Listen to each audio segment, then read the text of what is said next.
ওম সাইরাম বন্ধুরা, সোমা ব্লগে তোমাদের স্বাগত। আজকে আবার তিনটে রেসিপি নিয়ে চলে আসলাম ঘরোয়া পদ্ধতিতে। চিকেন, আর এদিকে হচ্ছে তোমার 4 পিস বোয়াল মাছ, আলু বেগুন ধনেপাতা টমেটো দিয়ে ঝোল, আর হচ্ছে কলমি শাক ভাজা। তো রোজকার মতন আবারও সেই একই কথা আমার, যে রান্না যখন করতে হবে তো খুব ঝটপট করাই ভালো। তবে ওয়েদারের জন্য শরীরটা খুব একটা ভালো নেই, জ্বর লাগছে, অথচ জ্বর নয়।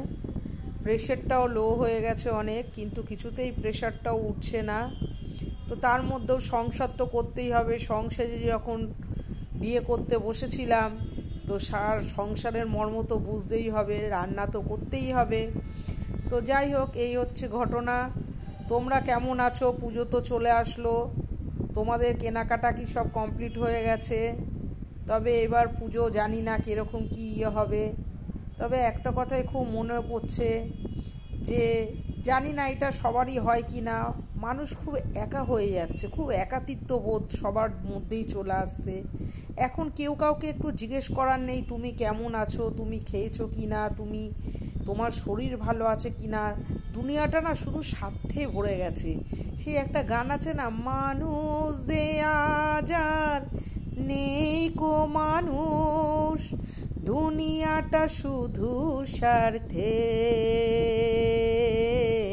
পরাজ ভাই বোন সংসার পরিজন সবাই নিজের নিজে।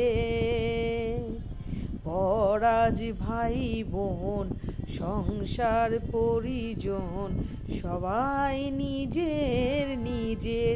সত্যি কথাটা তাই, এই গানটার সাথে সত্যিই এখন যা চলছে একদম তাই। ভাই বোন কেউ কাউর না, জানো, পৃথিবীতে যার মা বাবা নেই ভাববে তার কেউ নেই। সত্যি আমার তো মা বাবা নেই, কেউ নেই গো, কেউ নেই, বিশ্বাস করো। তোমরা কিভাবে সারাদিন কাটাও তোমরাও একটু জানিও। তবে কি বলো তো, মানুষের জীবনে বন্ধুর খুব দরকার, কিন্তু বন্ধু হচ্ছে অক্সিজেন। বন্ধুর মতন যদি বন্ধু পাও তবেই ভাববে তুমি ভীষণ লাকি। আর বন্ধুর মতন যদি বন্ধু না পাও ভাববে যে তোমার মতন আনলাকি কেউ নেই। আর এখন জানো তো সবাই মুখোশধারী, ভীষণ মুখোশধারী। তো যাই হোক, আমি আজকে যে রান্নাগুলো করছি, যে আমি কোনো রেসিপির মধ্যে যাচ্ছি না যে কি দিচ্ছি না দিচ্ছি। তোমরা সবাই সব কিছুই জানো, রেগুলারের ঘটনা এটা। চিকেনে কি দিই বা মাছের ঝোলে কি দিই, তো এই হচ্ছে ঘটনা আর কি। তোমাদের সঙ্গেই সব শেয়ার করি। সপ্তাহে আমি 3 দিন করে এই যে ব্লগ তোমাদেরকে ছাড়ছি।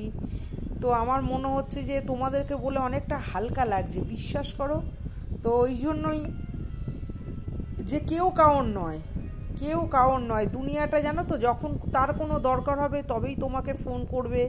নিজের থেকে কোনো সময় যে দুটো কথা বলার জন্য কেউ ফোন করবে সেটা কখনো না। মানুষ ভুলে গেছে, মানুষের সেই মনোবৃত্তিটাই নেই। মানুষ এখন আর মানে কিচ্ছু নেই। বলে না, মান আর হুঁশ নিয়ে মানুষ, না হুঁশ আছে না কিছু আছে, কিচ্ছু নেই মানুষের। কে কাকে কি করবে শুধু এই তোমরা হয়তো বলতে পারো, বাবা আজকে তুমি হঠাৎ এই কথা বলছো কেন? না গো, দুনিয়াটাই সত্যি, মানে আমার যা বয়স, সেই বয়সে আমি যেইভাবে দেখছি, যে ঘর বলো, আত্মীয় স্বজন বলো, বন্ধু বান্ধব বলো, কেউ কাউর নয়। তো সেই জন্যই আমার মনে হলো যে এইটা আমার ক্ষেত্রে একা নয়, সবার ক্ষেত্রেই। ধরো আমি বলে ফেললাম, তোমরা কেউ বলো না, এইটাই হচ্ছে কথা, আর কিছুই না। বা এই দেখো, এই যে সত্যি কথা বলতে, যে এই যে দেখো আমাদের একটা করে ছেলে মেয়ে, তারাও পড়ালেখা বলো, চাকরি বাকরি বলো, বা সবাই বিদেশে চলে যাচ্ছে। হ্যাঁ, মা বাবার লাস্টে কি হচ্ছে, বৃদ্ধাশ্রমে তাদের হচ্ছে কি না, সেই বয়সের বন্ধু বান্ধব অনেক পাবে সেই জন্য। কিন্তু আমরা কি সেইটা, আমাদের কি সত্যি কথা, আমাদের কি সেইটা ডিজার্ভ করি আমরা? বলো, করি তো না। কিন্তু পরিস্থিতি আমাদেরকে এরকম তৈরি করে দিয়েছে, তাই না বলো? তো এই হচ্ছে ব্যাপার, আর কি বলবো বলো। তোমরা ভালো থেকো, যদি ভালো লাগে লাইক কমেন্ট শেয়ার করে দিও, আমার পাশে থেকো, তোমরাও সুস্থ থেকো। তোমরা থাকলেই আমার ভালো লাগবে। আমার জানাশোনার যারা, তারা সুস্থ থাকলে আমার ভালো লাগবে। এই আর কি বলো, কীরকম হচ্ছে আমার এই রেসিপিগুলো। তোমরা হয়তো ভাবতে পারো রেগুলার আমরাও তো এই খাই, এগুলো দেখি আর লাভ কি। আসলে কি বলো তো, যেটা রেগুলার খাবো সেইটা দেখানোই উচিত। কেননা অনেকেই আজকাল রান্না তো করেই না, কাজের লোককে দিয়েই রান্না করায়।